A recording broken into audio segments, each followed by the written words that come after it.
We'll begin with our Pledge of Allegiance. I pledge allegiance to the flag of the United States of America and to the republic for which it stands, one nation, under God, indivisible, with liberty and justice for all. We do have public comment available for anyone who would like to discuss any of the items on the agenda before we act on those. Those public comment forms are up here at the board table. I'll just fill one out and return it to the board table before we get to that portion of the meeting. Let me see what else. All board members were provided background information to the items on the agenda in preparation for tonight's meeting. Our meeting is also being live streamed, so we welcome those who are tuning in remotely, viewing our meeting. We do also have public comment at the end of the meeting for any items anyone would like to discuss with the board, whether it's on the agenda or not. And again, we have the forms up here. Just fill the form out, return it to the board table, and you will be recognized and allowed to speak. We'll begin this evening's meeting with the NWEA and data updates from Dr. Stevens. Actually, I'm going to insert mine in the middle of the technology one. Oh, okay. It'll all be part of the same presentation. Great, thank you. So then I guess our next one is the New Line presentation. Matt Melton.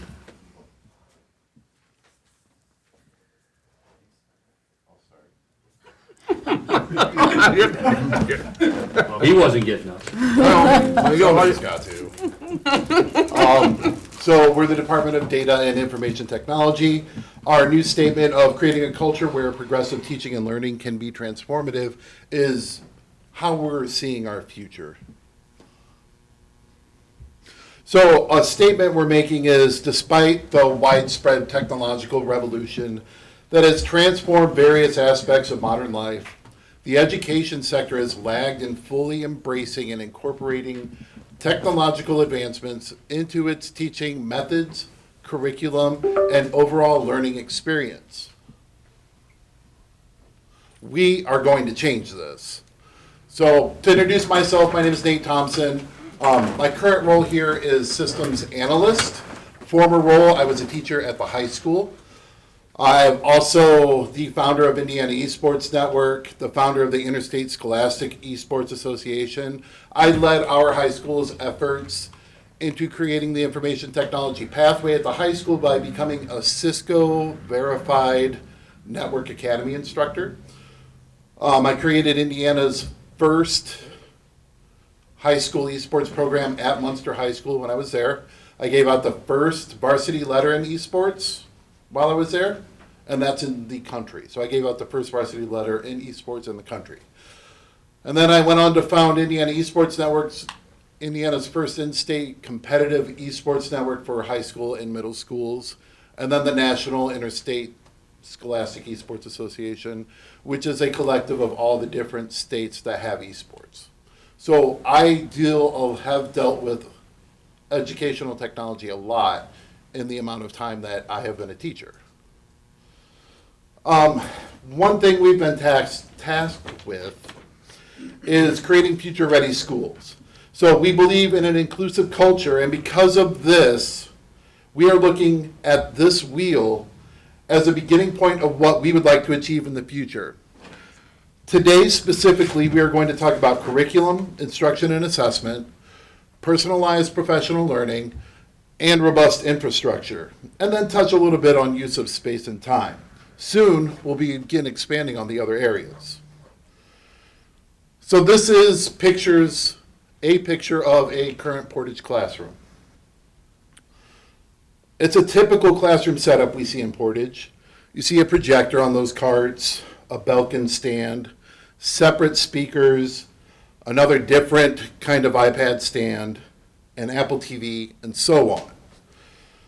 On the right is what we are driving for the future, a Q-Series New Line interactive panel and a Microsoft Surface. These two devices together will help to reduce the amount of items in the classroom while also increasing the abilities of teachers to better interact with their students. This better interaction will allow us to focus more on curriculum something Dr. Stevens is here to talk about.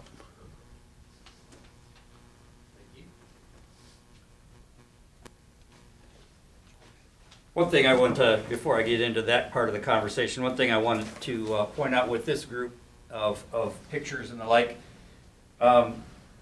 when we first started talking and when Matt and Mile had me join them for a meeting one day to talk about the opportunity to see this product, which that is the New Line panel that Nate is talking about.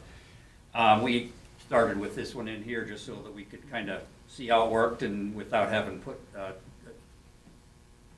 burden on a teacher. So I had asked Matt and Nate and Mile to look at some way that we can present in the classroom that can be cast from a iPad or a computer from anywhere in the classroom, and yet in most cases that the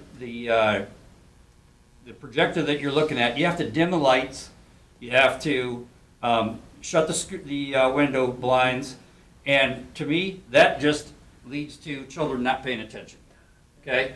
These New Lines are bright enough that in almost any classroom we have, and we have larger and smaller sizes in the appropriate classrooms, children can still be engaged, the teacher can move around the classroom and present from anywhere in there. At no point do they, obviously if I stand right in front of it, I'm going to block it, but at no point do they have the half of the image projected on themselves, like that kind of a situation. So we're working to get those throughout our district because it has long-term educational benefits, not just it's a new product. So we want to make sure that that's part of the situation as well. So, there we go. So one thing they mentioned, talking about curriculum, since Dr. Alanez and I have been here and worked with you as the school board, we have come up with common adoptions across our district, which was not the case prior to our time here. At the time, we had a lot of different arrows pointing a lot of different directions. We're trying to get those arrows pointing in the same direction. And we have some of the things that we have come to in conjunction with our teachers and our administration. I would defy you to walk into a classroom in Portage Township and not see somewhere that the classroom objectives for that day are posted. Now, they may be electronically, the kids are holding it on their iPad or their Chromebook, but they know what the goal for that day is. And that's been a big part of our conversation. Why keep it a secret from our children? Let them know what the goal is, see if they can reach that and how they can adjust their own instruction. Plus, I heard it again today. One of the things I want to have happen is all of us, when our children came home, we said, "What'd you learn today?" And invariably, they said nothing. I don't know, whatever. We want to make sure that that child knows exactly what it was they were expected to learn that day and can talk to their parents about it around the dinner table or whatever the case may be. So we want to put those objectives in child-friendly terms, whatever grade level that is. And we continue to meet as curriculum teams and to map out the new curriculum. One thing that you'll find and probably have heard some about, civics is now going to be taught in the middle school, okay? And it's in 6th grade, and it has been decided that it is the first semester of 6th grade social studies. That's just where they said put it in there. Well, the stuff that we had been teaching in 6th grade social studies during that first semester is not unimportant, so we had to find other places to do that. Those curriculum teams have been meeting to try to map that out so that we can push some to 5th grade, we can move some to 7th grade, some of it to 8th grade, and we want to make sure that we review that so that they are well-prepared citizens when they leave us in the eventual graduation. So curriculum is ongoing and adjustable. In instruction, again, as you see, and you'll find this is part of my common wording, across all areas of our corporation is what each one of them starts, because we don't want to have pockets of places where there might be a place where a child could miss out on some part of the instruction. We're moving toward a more consistent method of instruction. That's high reliability schools level 2. All of our schools are currently working on that. That is an in-depth endeavor. And we are working with a coach from our Marzano Institute named Toby Boss. He's meeting numerous times with all of our instructional teams at each building. I requested that we have a coach, because in the past we had a couple of different coaches. I wanted just one so that they were very consistent across all of our grade levels, and we had good reliability to move from 5th grade into 6th grade, 8th grade into 9th grade. They heard and seen the same vocabulary. So next school year, we plan to submit to be recognized as a level 2 certified school district. There are not many in the country that have done that, okay? Dr. Allen has shared with you last meeting that we had recently been named a level 1 certified school. And so next year we'll be putting in the information to hopefully be recognized as a level 2 certified school. Part of that is instructional rounds, and you'll hear that in more and more probably next school year. But what that means is, and I have preached since we've gotten here, there's too many good things going on in the classrooms at Portage Township Schools to not share it. And so we are working to help teachers feel comfortable hosting other teachers in their classroom to see the positive things that are going on in their own classroom so that we can share those instructional strategies. Having done that, we also are trying to add to that instructional tool bag, and that's part of the Marzano compendium that I'll mention in just a minute. So, under assessment, and there's all kinds of different assessment, and that can be from asking the kid to put his thumb up or down, whether they understand that. That's assessment. That's trying to find out if they're prepared to move on to the next statement or not, all the way up to the SAT and those kind of things that we have that whole gamut of. But when we meet in our PLCs, in our professional learning communities, we ask these 4 questions. What do we want all of our students to know and be able to do? How will we know if they know it? What will we do if they don't know it? And what will we do if they already knew it and we need to move on faster? And so those are the 4 questions of any PLC. All of our teachers meet in PLCs periodically, regularly. The reports from that are sent directly to myself and Stephanie Barrett. We review those. We give commentary back to that group sometimes. We give commentary to the administrator that's in charge of that group so that they can see if similar things are across our district or just in that building. So we report both across the corporation and in each building back what are we seeing and hearing from those PLC meetings. So that's one way that we keep assessment in the forefront. Now, when you were at Jones, you saw Jenna Bleck presented basically this same graph to you. And so this is the corporation-wide graph for math that we just took in the wintertime. And you can see the goal is to have the blue bar higher than the gold diamond. So in mathematics, you can see we're scoring quite well. Okay, we're very proud of that. Now, if you can, some of the, I guess it doesn't present well in there. It's ready. Yeah, but it just didn't go onto that screen. You can see some of the performance rates, if you don't mind me skipping past here. So achievement percentiles may not be where we want them to be. Can you scoot that back one, Matt, please? I touched the screen, I shouldn't have. The achievement percentiles are maybe not where we want them to be, but quite honestly, I have a hard time putting a whole lot of stake in those scores because those are predictive of the I Learn passage. And quite honestly, I Learn passages changed so many times over the last several years that I'd like to see some more consistency before I start utilizing that too much. So what I'm talking about here is growth. And you can see that our growth percentiles are much stronger. And that's where we want to move forward. And that's where those bars are. Okay, so you can see that our growth is higher than the national average in many cases, most cases in math. Now, language arts is a little bit different story. Reading has not been as quick to rebound from our pre-pandemic numbers. You can see that the primary grades are scoring well, and that bodes well for the future, but it also bodes well for the teaching that has happened in those classrooms, because we know those children have struggled across our country to be exposed to literature. It's just not as easy to read as much as you would if you don't have that going on in your classroom, and we know our kids had struggle with that. So seeing our kids being above the national average is very heartening. Now you can see that, especially in 5th grade, we're struggling a little bit, but the next step is, and so those are areas that how we assess. I learned you've heard of and talked about NWA was exactly what we're looking at. So NWA feeds into a couple of products that you have purchased and been part of a purchase for. Exact Path, and what that does is utilize their NWA score individually and puts them into an area of instructional level. And does that, it is an online resource, so our teachers can have, can use that as a homework assignment, they can use that as one of their centers to know that that child is actually being challenged at the level that they should be, okay?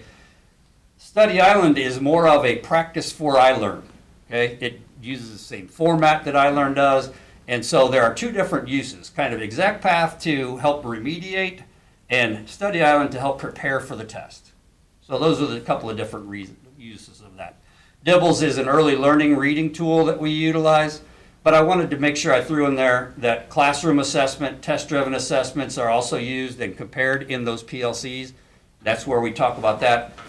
One of the things is one thing we're using more heavily than we have in the past is the PSAT scores, because that's a nationally normed test, and that can help identify some of our students who maybe are more honors level courses that just never thought they were. It shows the potential to say, this child has the potential to be an honors level course, but in the past they didn't feel that way, they weren't as motivated, whatever the case may be, their grades may not be at that point, but we're looking at potential as well in high ability. And that, Linda would tell you that that's been a change in definition over the last probably 10 or 15 years. What used to be called gifted and talented, which kind of indicated that they've already shown some kind of a gift or a talent.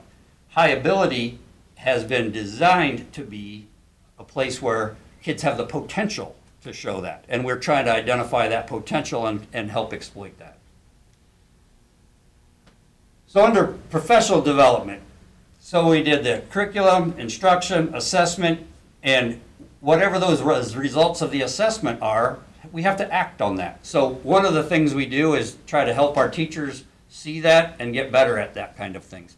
So in the past, you've been part of us approving a summer series.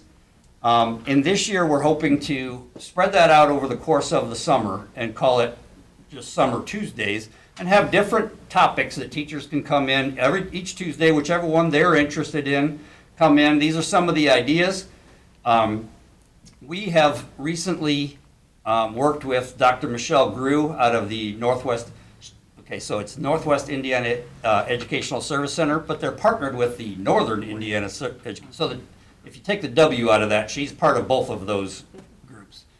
She's a well-known professional development instructor, especially in Northern Indiana. So we've worked with her. She's also putting us in touch with other professionals that are going to help us address that literacy issue that I mentioned, that we're not moving as quickly back into compliance as I wanted us to.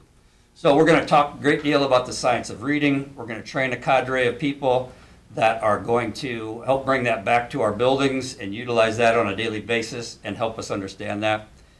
One thing I want to make sure that you're also aware of under NPSS, which is the multi-tiered systems of support, that's I guess I'm getting ahead of myself. Stephanie Barrett, she's not doctor yet, but she's working on it. But Stephanie Barrett is going to lead that. She also, many people think of MTSS as simply the social emotional learning part of it, which that's only a part, okay? She's helping our buildings build 504s for behavior, helping to put in health plans. So we're really trying to, again, multi-tiered, trying to address the whole child and find the best way to reach each child. She's going to do some work with people across our district. She's a CPI trainer, In order to be CPI, which is crisis prevention, to be fully trained, you have to do some hands-on work. Not everybody has time nor inclination to actually do that. But a big part of CPI is de-escalation, and everybody can do that. And so she has already trained with some of our bus drivers. We're going to continue to offer that throughout our district of just de-escalation and listening tactics to help kids de-escalate in high-stress situations. So that's going to be part of our plan this summer. Teachers need when they renew their license, they need CPR. We're going to offer that over the summer to try to give them that option, because that's not something we normally have available. We're working with our health department to try to get that offered as well. New line panels, training on these actual panels will be part of what we're offering. And then a big part of what we talk about goes along with Marzano's compendium and the instructional practices that go along with that. That's to be part of our conversation as well. So it doesn't help you, in my opinion, to put in all kinds of different new ways to enforce and reinforce good teaching habits if it's not part of our evaluation. And so over the course of the last couple of years, we have worked with PAT to develop our own evaluation tool, and it addresses directly the same things that we're talking about in our professional development as we are in our classroom walkthroughs. So it all goes hand in hand. It utilizes the new art and science of teaching. That compendium is, he's got 43 different tactics, things to try in 3 different areas. Those 10, they're divided into 10 different areas. All 10 of them are represented on our evaluation. So we don't want there to be any kind of there's no secret to being a good teacher here at Portage. If you do these kind of things, your score is going to be strong. Okay? We're trying to add to the science, which then also goes along with the art of teaching. So we're trying to make it as clear as possible. If we do these kind of things, you're going to be a quality teacher. Now, some people take that quality teacher to the next level and become just an outstanding teacher by adding that art to the science. Our DQST team is how we disseminate a lot of that information, the district quality schools. And Scott Hufford has volunteered and been just masterful in getting out information to our teaching groups about those different tactics, and he's been great at it. At that point, I'm going to turn it back over to Nate or Matt, and we'll continue on from there. Again, I don't see Matt getting up. He's probably running the whole thing back there. I'm sure he is. So, he is actually. Next up, we're going to talk about the New Line Q Series panels. That's the panel that we have in here. It's the one we've been using for a few months now. They have a USB-C connection on the front of them that will allow teachers to connect their computers directly to it. The display gives them native control of their computer, so anything they do on the display, they would actually affect their computer at the same time. So that's a nice feature. And then HDMI, they could project from their computer. Or we could do what Matt is doing right now, and that is projecting from the back of the room wirelessly. He has the ability to remotely access into this panel from wherever. And this will allow teachers to kind of free up and work with students directly from anywhere in the room, while also projecting to the front, helping the entire class. That's going to be a game changer, because now they're not just tied to a projector up front. They can be in the back. They can be helping a student over on the side and calling attention back to the front of the class to say, hey, look what we just found, right? So that's what these remote features can do. They also will be coming with a webcam, which you see on top. This will allow us to not only bring speakers into our classrooms and have speakers present to our classes, but have our classes interact with those speakers at the same time. So now we're not just limiting Portage students to what's going on in Portage. We can open up the world to them. We can bring everything from outside into the classroom and introduce our classrooms to the outside world. Another thing that's been highly requested is document cameras.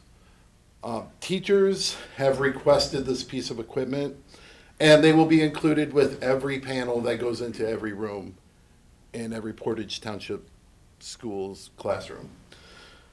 Teachers can then project that piece of paper right onto this panel. They can mark up directly on the panel or their computer, depending on where they have it attached, and then they can then share that document out to their students. It's going to cut down on the amount of paper that we're using across the district and give students access to what they are actually doing that day. These panels run on Android 11, so we can put almost any app that is available for Android onto teachers' TVs, onto their panels. So it's going to just increase the amount of opportunities we have to bring to the classrooms. On top of all of that, New Line has pledged a minimum of 5 years of warranty support, and that's the minimum that they have pledged. And what that means is when a panel breaks, we let them know, and either the same day or the next day, they are shipping another panel out to us to replace that one. We take it off the wall, put the new one on, that teacher's good to go again. Just to add a little bit, when we saw these presented, the salesperson hit it a lot harder than I would have ever hit a television. Scared the heck out of me, but it didn't flinch at all.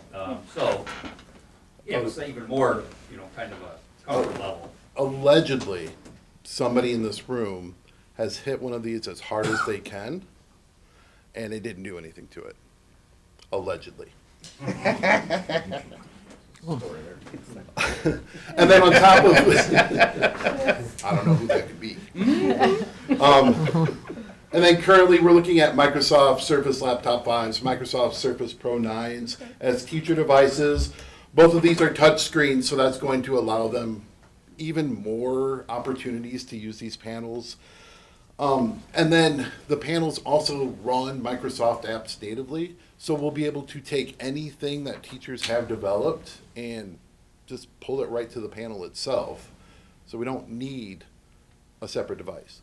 We can just run all that right on the panel. And then,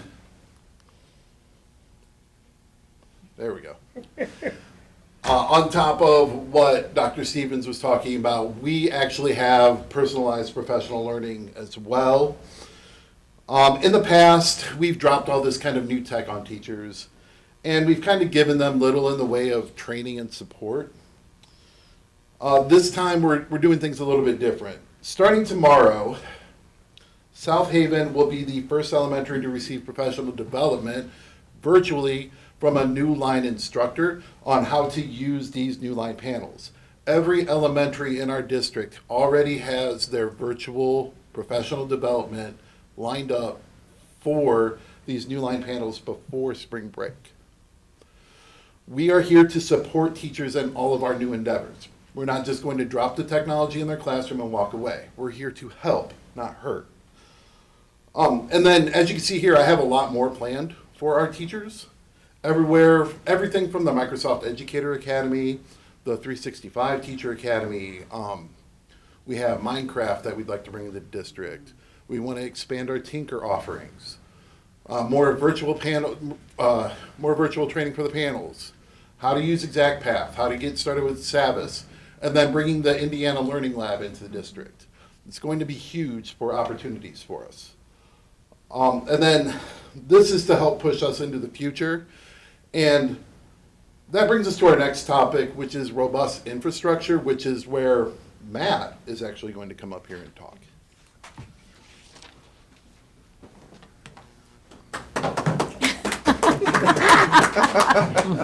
All right, so without robust infrastructure, we wouldn't be where we'd be at today to get ready to move forward with the New Line panels, new student devices, new teacher devices, and look at that. That's going to do nothing but help us to ensure equity in the classroom. Again, it's something that we do as a whole for the district. We've not done one school, two schools. We've done this through the entire school corporation with the thank of your guys' funds through E-rate and all of that kind of stuff. With the last year, 2 years, we've worked to ensure that the bandwidth's available all the way down to the classroom. Between my team, Mile's team, when Dave's director, his team, and our interns, we've had 50, 60 interns over the time of this, getting together and running all these cables to the classroom. We've increased a lot of our Wi-Fi in our classrooms from single gig to 2.5 gig of Wi-Fi available in every classroom now. We've increased our bandwidth between all of our schools up to 10 gig. And we've got dual 10 gig internet connections coming in for our split between the districts. We've got 20 gig available bandwidth during the day to allow our kids to actually get online, do their curriculum, get into their e-books, all that kind of stuff. So my question to him was, is that good? Okay. Yes. Prior to that, we were still running on stuff from the 90s. It was kind of, we were maxing it out every day. We would start to see people get knocked off of apps, get knocked out of their email. Now we're seeing a nice streamless. I laugh because I get a dashboard every day that I can see what our internet usage is from our internet company. He called me one day, the first day we got the 10 gig out. He's like, something wrong? I'm like, no, why? He goes, you guys have blown through a terabyte of data already. He goes, by now, you guys used to be like 100 gig. Now, on average, we're seeing our kids use about 6 terabytes of bandwidth a day. They're actually getting the access to everything they need. The other thing is we're prioritizing ubiquitous connectivity, implementing a plan to get this all the way down to the classroom. And this is how we've gotten there. I started back here in 2018. That was when Dave filed for the first E-rate for our backbone upgrades. In 2018, we procured, installed everything for the elementary schools. All 8 elementary schools got the exact same equipment, exact same bandwidth, same wiring done that year. We then filed for E-rate in 2019 to move forward with stuff for 2020 for all of our secondary schools. Our 2 middle schools got done and our high school got done. 2021 was when we brought to the board, because now we've got this infrastructure in the elementaries, the middle school and high school, we needed a higher bandwidth. So that was when 2021 we upgraded our bandwidth to 10 gig at both sites through our E-rate funding through the FCC. 2022 we finished through ESSER funds. We were able to buy our backbone cables, get everything up to a 10 gig connection between every closet. That majorly increased and helped everybody have equal access to everything. Like Willow Creek, we've got 5-6 network closets there. The kids who were on the back end of that school kind of got screwed. Right. They got the littlest access to anything because they were the furthest away and went through the most amount of equipment to get there. That's not the case today. 2022, this year, into 2023, all of our access points got swapped out by our vendor, which is now allowing us our 2.5 gig of internet allowed to every classroom and increased bandwidth to all the kids. Resources, going off the blended learning, student-centered approach. The students have been the forefront of everything that we're looking at and doing. Dr. Stevens tasked us with this Smartboard project almost 2 years ago. Correct. Went out and saw districts on what they have implemented. I walked into a school district for the demo day and the teachers were like, yeah, I wouldn't buy this if I were you. I'm like, okay, that's all I needed to hear. We walked away from that product. This product was actually one that we hadn't heard of. I think East Chicago's also rolled this out. We brought them in for the demo, and like Dr. Stevens said, the fact that the brightness of it and that he could sit there and pound on it, it scared us, but at the same time, we have classrooms where we have disruptive kids. That reassured us that now we don't really have to worry about that. Because before we may have thought, well, we probably shouldn't put this in some of the classroom, but this is bringing it into all of our classrooms to allow this technology to be there. We've done several classroom technology surveys. One of the biggest things that got asked for was the smart boards. The other thing that surprised the heck out of me was the document cameras and how much they actually use them. So that was right there the answer of, are we doing it for every classroom? Yes, we are.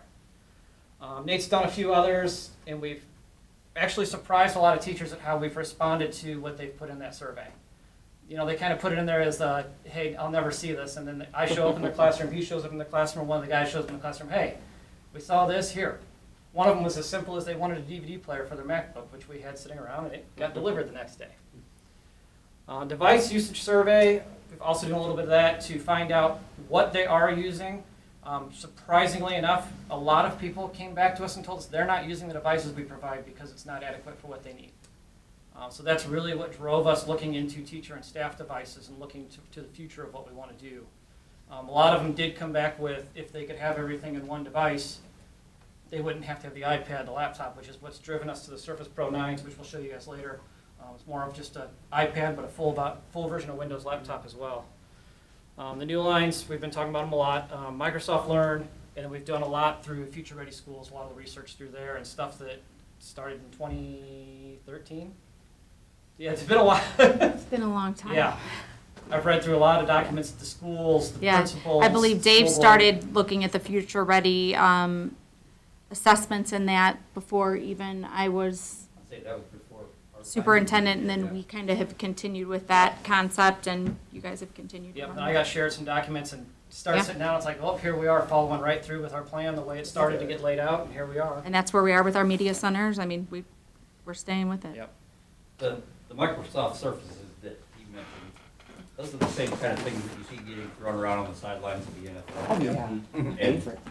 And still functioning. Yep.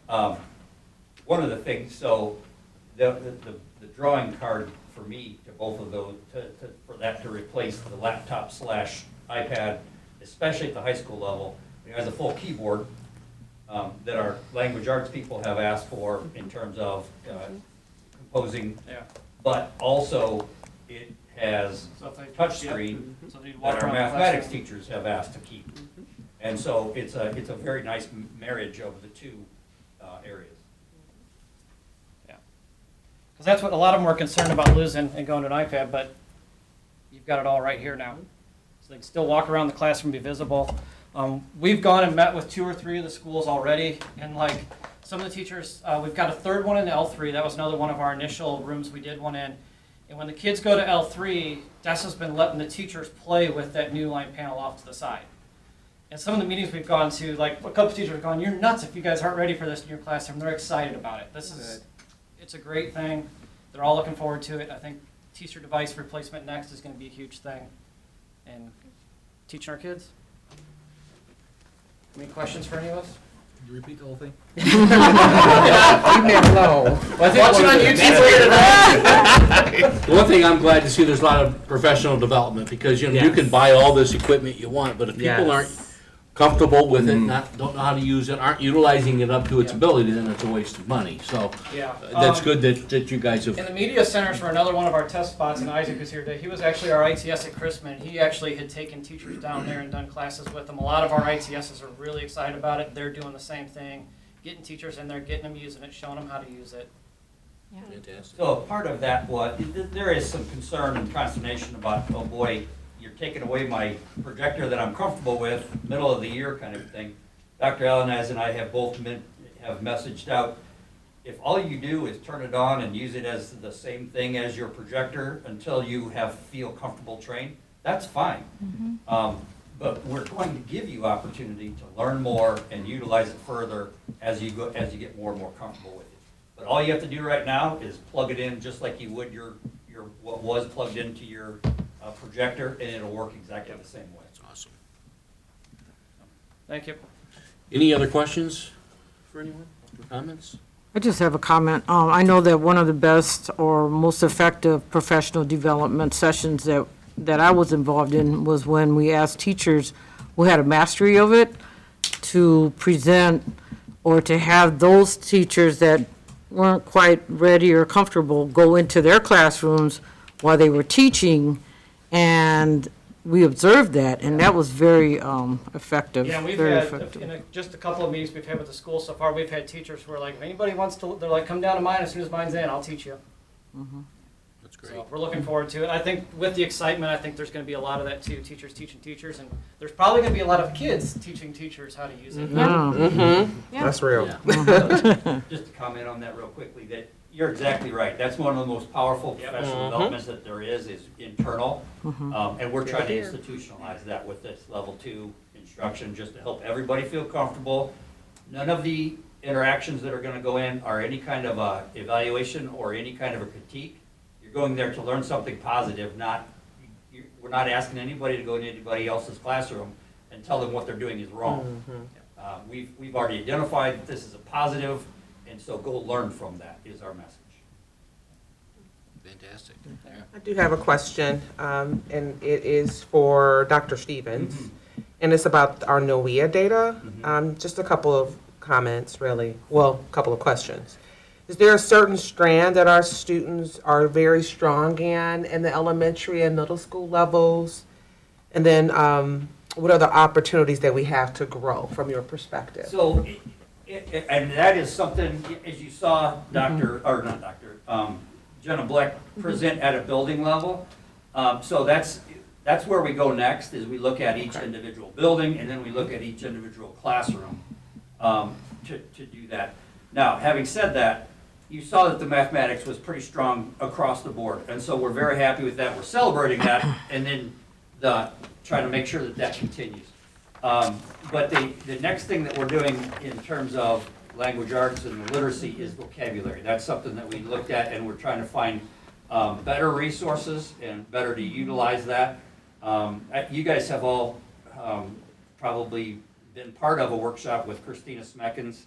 We're working to get her back into our regular training sessions, because many of us have heard her, but we forget sometimes that it's been there's been turnover, and we need to continue that. And you probably are familiar with her purple words and increasing that vocabulary. And so we're going to try to make sure that that gets back into the teaching rounds, and the vocabulary of our classrooms is highlighting vocabulary growth. And that it has been shown that if you can expand the vocabulary, that the comprehension increases as well. So. And I ask because so that our parents and others and guardians can know what they can do at home, So we can support. Absolutely. So let me add, and I appreciate you bringing that up. Melissa Devers did a great job of getting the individual student reports sent home. Those individual student reports give every single child, here's what their instructional level is, here are next steps. So those parents can read that report and look at that report, and it says, here are the things that your child is ready to learn. And so if you know, And it's we're a gonna page do and a half. Yeah. It's not a a big lot of gap. graphics. And so we're going to do everything we can to Good. try to move those kids along while we have them here. But we want to give those parents that are eligible and willing and helpful to give them, here's the next steps. Here's what you can do to try to help your child move along in that same method.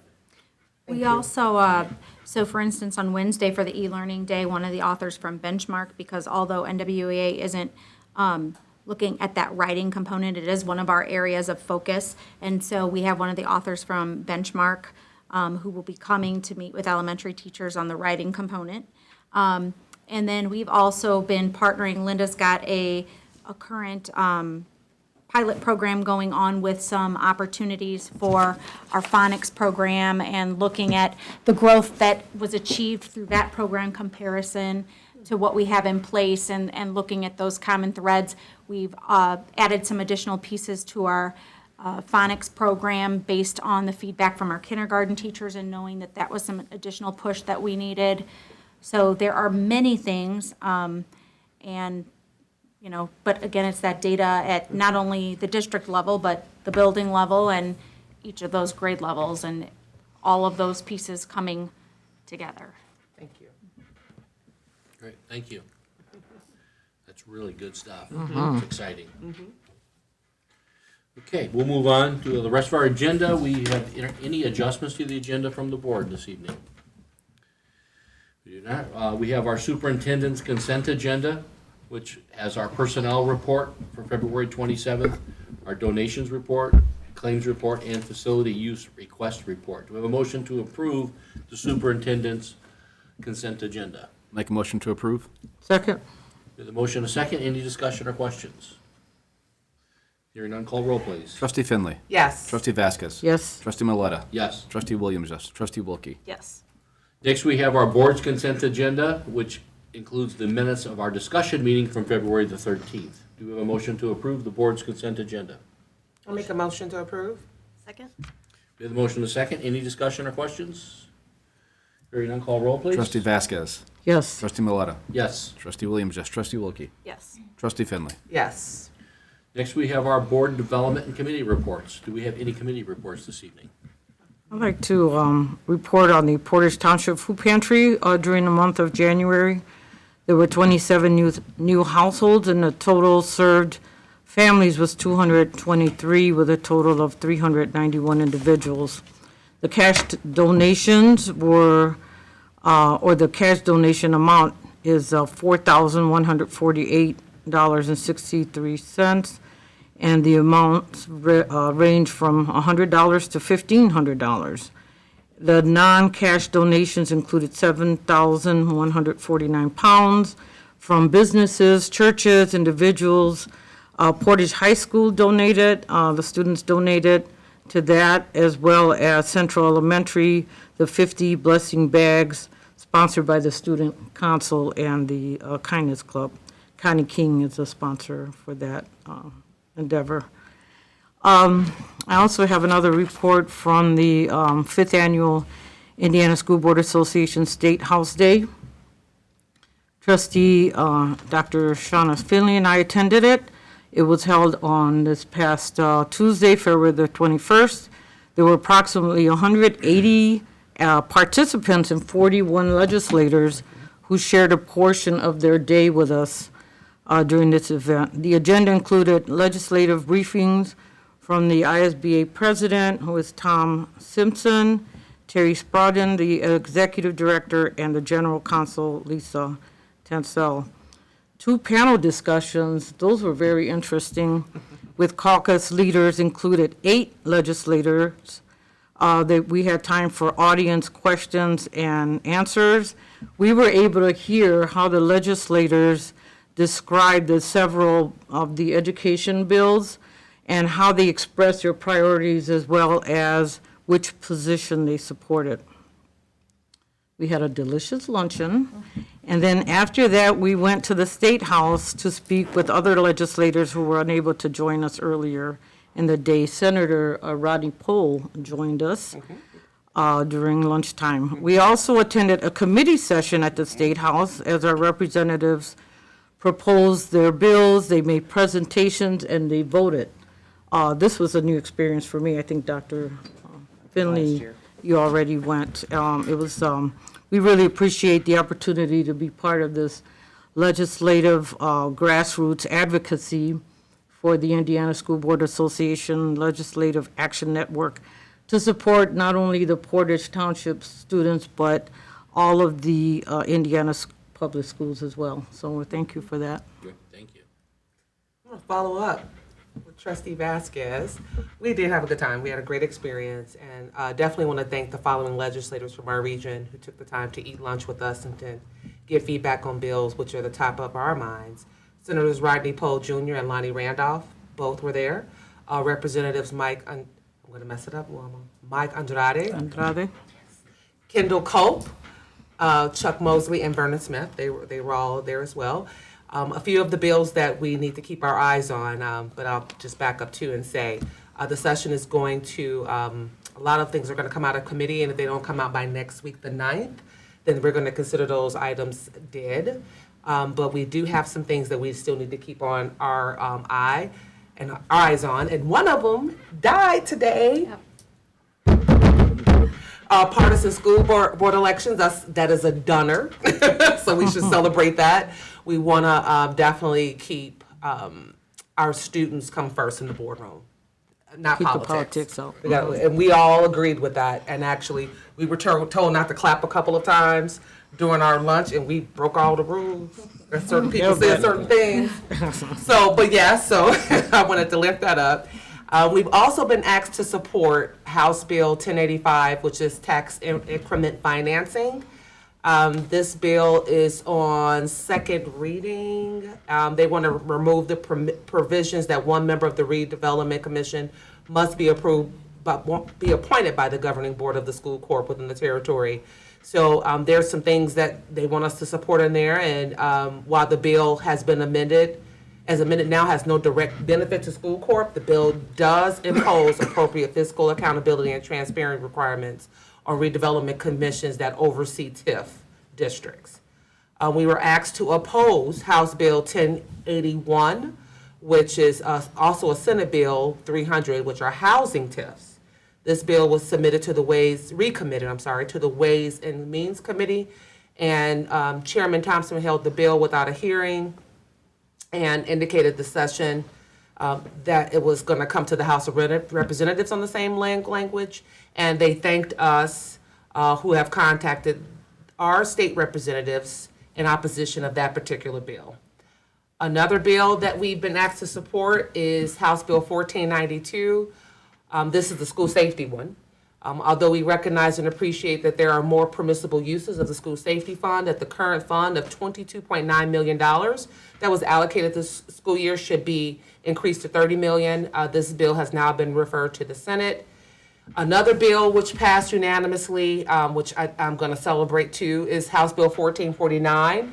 That one passed through the Education Committee specifically, so we're going to hope that it gets to get a vote. And that's House Bill 1449 that expands the 21st Century Scholars Program to automatically enroll eligible young Hoosiers. This reduces the burden for students and families who sometimes miss the opportunity to apply for these resources because they typically get the notices in middle school, and it's not important in middle school. So that's going to be considered. Another one is Senate Bill 391, the closure of school buildings. And I'll say this in short, we already have laws on the book that state that we have to, if a school building is empty, we have to give it to the charter school for $1. Well, this new is if they're underutilized buildings. So it's not, so the state will make the determination if it's an underutilized building or not, that how we as a school board and the school court need to make those decisions. Can I ask, do they have any criteria for that, or do they come up with? They did not have any criteria, no, they did not have any criteria for that. So that means if you got a building that you're not using for education purposes, using it for storage or other things, let's say you put your, technology folks in there, you can't do that. You have to offer it up for $1. Or you have 5 classrooms vacant. Oh, yes, that Because too. you have lower enrollment in one building. One building, so then you would have to you would have to offer that up. Yes. So that's almost scary. It's very scary. It is. One of the things that we did celebrate, and I don't want to read the whole thing, but House Bill 1001, we have an increase of $1.6 billion in the education fund, 4% for year 1, 4% for year 2, although that's a little questionable, but I digress. $10 million is going to robotics, and the opportunity to eliminate textbook fees is one of the other things that's on the table. There's a couple of representatives that want to think about them as Senate and the House, increasing the foundational dollars and then talking about increasing the complexity dollars because there's some things that's happening in that formula as well for complexity funding. And I want to close with this. We have one of our alumni working down there, class of 2015, Haley, I'm going to mess up her last name, Haley Cranich? Yes, CNA. Cernich, yes, Haley Cernich. Yes. She is our class, and she made that very clear when she met with Trustee Vasquez and I. She supports the ISBA, and she proudly says she represents the class of 2015, and I wanted to say to her, and I did, thank you for representing us well down here and coordinating activities for the school board. So that's what I have. Thank you. Great, thank you very much. Thank you very much. Any other reports? Yes, Portage Township Education Foundation met last week.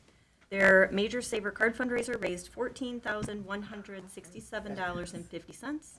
$3,774 of that will go back to the schools who sold them. So $10,393.50 will remain with PTEF and will help fund grants. The Jovial Jeans fundraiser raised a little over $1,000. The Portage Township Education Foundation offers grant opportunities each spring for implementation during the following school year. Grants are awarded from $1 up to $3,500. They acknowledge that every employee touches the lives of students, and therefore the grant opportunity is available to all PTS employees. The grant cycle opens January 1st and will close at 4 p.m. on March 3rd. If an employee is interested in submitting an application, there are still a few days left. There are guidelines and application instructions on the website, or you can contact PTEF at ptef.portage.k12.in.us with any questions or concerns during the process. We have received 16 grant applications so far, and the winners will be announced in May. Awesome, thank you. Okay, we do not have any old business.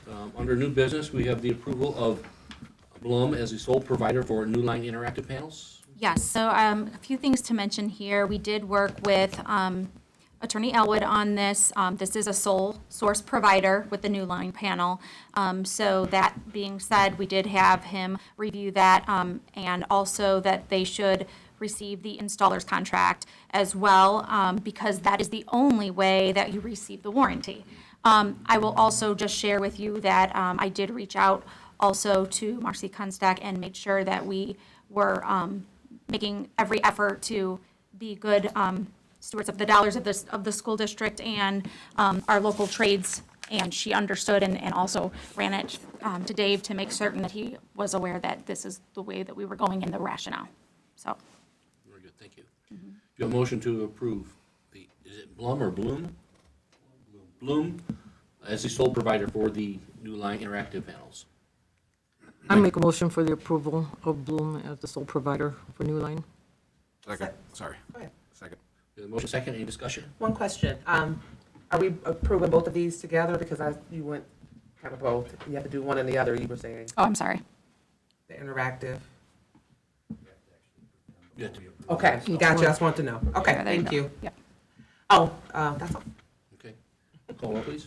Trustee Maleta. Yes. Trustee Williams, yes. Trustee Wilkie. Yes. Trustee Finley. Yes. Trustee Vasquez. Yes. Next, we have the approval of purchase of New Line interactive panels purchased from Bloom. I'll make a Yes. motion to approve the purchase. Second? We have a motion second, any discussion? I just want to mention that this does have the memorandum from Attorney Elwood stating why they are the sole source provider and installer. Thank you. Call roll, please. Trustee Williams, yes. Trustee Wilkie. Yes. Trustee Finley. Yes. Trustee Vasquez. Yes. Trustee Maleta. Yes. And next, we have the approval of the Luma contract. So this is the installation cost to install the New Line interactive panels in each of the elementary homeroom classrooms, kindergarten through fifth grade, with a cost of $82,025. It is the recommendation to award this to Luma Audio and Video, who will pay the Indiana Porter County prevailing wage rates to employees working on site in the district in accordance to Davis-Bacon Act. And this project will be funded using ESSER funds. Thank you. Do you have a motion to approve? Motion to approve? Second? We have a motion second, any discussion, questions? Hearing none, call roll, please. Trustee Wilkie. Yes. Trustee Finley. Yes. Trustee Vasquez. Yes. Trustee Maleta. Yes. Trustee Williams, yes. Next, we have the approval of the overnight field trips for Portage High School to Valparaiso, Indiana on March 22nd through the 24th, 2023 for Natural Helper Spring Retreat in Indianapolis on April 10th through the 12th for the HOSA State Leadership Conference. Do we have a motion to approve the overnight field trips? Motion. I make a motion to approve the overnight field trips. Second. We have a motion second, any discussion? Just like to make a comment, the Natural Helpers Retreat sounds as if it's really a very valuable time for our students. The topics include communication, time, trust, knowing limits, when to refer for help, and these are all lifelong skills, and so I'm really happy that our students are going to be able to experience this. I'll tell you, I've had 3 of my own children have participated in it, and the lessons they learned from that have carried with them. They still talk about Natural Helpers, what a great experience it was, so I agree, it's outstanding that we're doing that. Thank you. Any other comments or questions? Call roll, please. Trustee Finley. Yes. Trustee Vasquez. Yes. Trustee Maleta. Yes. Trustee Williams, yes. Trustee Wilkie. Yes. Next, we have the approval of the confidential settlement. Dr. Allen, can you explain, please?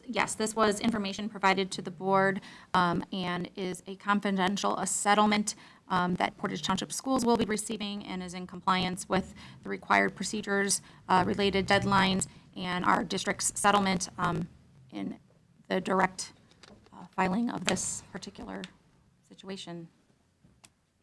So I'm sure everyone got a chance to look at this, so I will entertain a motion to approve the confidential settlement. I make a motion to approve? Second? We have a motion and a second, any discussion? Call roll, please. Trustee Vasquez. Yes. Trustee Maleta. Yes. Trustee Williams, yes. Trustee Wilkie. Yes. Trustee Finley. Yes. Next, we have our approval of the recommendation to award vertical ventilator installation contract. So this is exciting. We do have Fanning Howie here this evening in the event that you do have any questions. The bids were open February 21st at noon in the Central Office Administration Building. A copy of the bid tabulations are attached for your reference. It is the recommendation to award the bid for installation of the vertical ventilators at Central and Sailor Elementary Buildings. Project number here is attached to ADOD LLC in the amount of $2,738,300. And just so we don't, it looks like on the bid tabulation, there were three companies bid on the project. Thank you. We have a motion to approve the recommendation to award the vertical ventilator installation. Make a motion to approve. Second? We have a motion second, any discussion?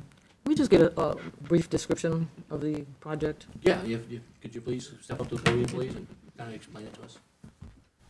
So I'm Nicholas Van Weeren, project executive, project manager.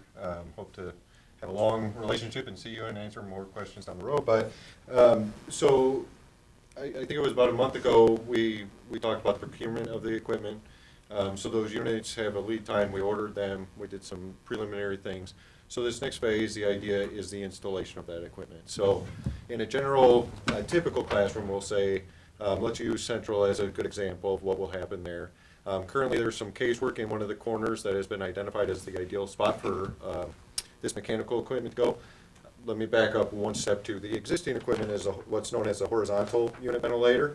It has no connection to ductwork. It has no connection to disperse air better out into the room. Literally, its service area is right there, and it's expected to blow air across all of the students. For one that's uncomfortable, depending on where you're at in the room, I've heard a lot of discussion tonight about equal treatment of students.